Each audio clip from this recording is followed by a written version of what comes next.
et Saul approuvait le meurtre d'Étienne. Saul persécute l'Église. Le même jour commença une grande persécution contre l'Église de Jérusalem. Tous les croyants, excepté les apôtres, se dispersèrent dans les régions de Judée et de Samarie. 2 hommes pieux enterrèrent Étienne et pleurèrent beaucoup sur sa mort. Saul, lui, s'efforçait de détruire l'Église. Il allait de maison en maison, en arrachait les croyants, hommes et femmes, et les jetait en prison.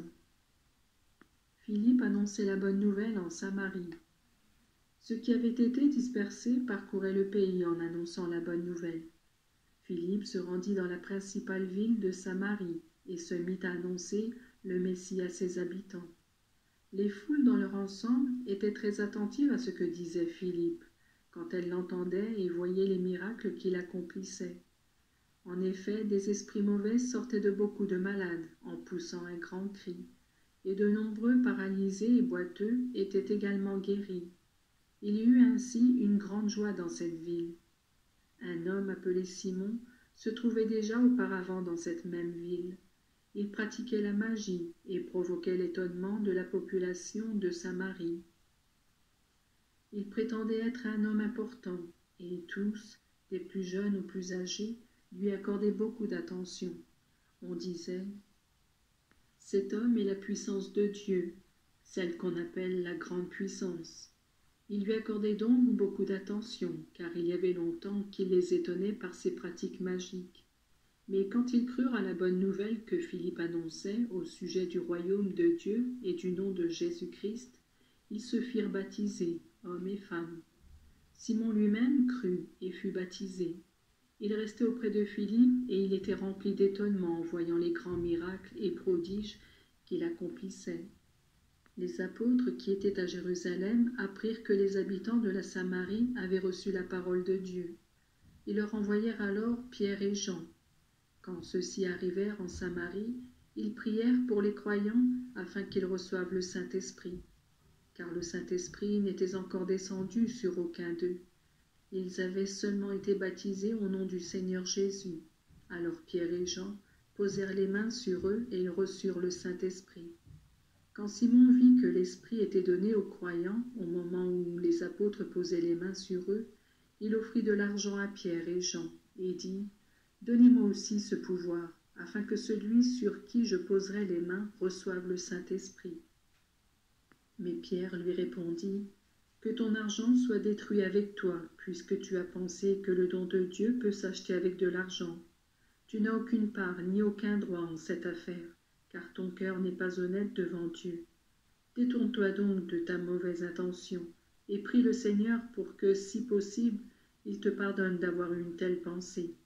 Car je vois que tu es plein d'un mal amer, et que tu es prisonnier du péché. » Simon dit alors à Pierre et Jean, « Priez vous-même le Seigneur pour moi, afin qu'il ne m'arrive rien de ce que vous avez dit. » Après avoir rendu témoignage et prêché la parole du Seigneur, les 2 apôtres retournèrent à Jérusalem. En chemin, ils annoncèrent la bonne nouvelle dans de nombreux villages de Samarie. Philippe et le fonctionnaire éthiopien. Un ange du Seigneur dit à Philippe, « Tu vas partir en direction du sud, sur la route qui descend de Jérusalem à Gaza. Cette route est déserte. » Philippe partit aussitôt, et sur son chemin, un homme apparut. C'était un eunuque éthiopien, haut fonctionnaire chargé d'administrer les trésors de Candace, la reine d'Éthiopie. Il était venu à Jérusalem pour adorer Dieu, et il retournait chez lui. Assis sur son char, il lisait dans le livre du prophète Ésaïe. Le Saint-Esprit dit à Philippe, « Avance et tiens-toi près de ce char. » Philippe s'en approcha en courant et entendit l'Éthiopien qui lisait dans le livre du prophète Ésaïe. Il lui demanda, « Comprends-tu ce que tu lis ?» L'homme répondit, « Comment pourrais-je comprendre si personne ne me l'explique ?» Et il invita Philippe à monter sur le char et à s'asseoir à côté de lui. Le passage de l'Écriture qu'il lisait était celui-ci. « Il a été comme un mouton qu'on mène à la boucherie, comme un agneau qui reste muet devant celui qui le tond. Il n'a pas dit un mot. Il a été humilié et n'a pas obtenu justice. Qui pourra parler de ses descendants? Car on a mis fin à sa vie sur la terre. » Le fonctionnaire demanda à Philippe, « Dis-moi, je t'en prie, de qui le prophète parle-t-il ainsi? Est-ce de lui-même ou de quelqu'un d'autre ?»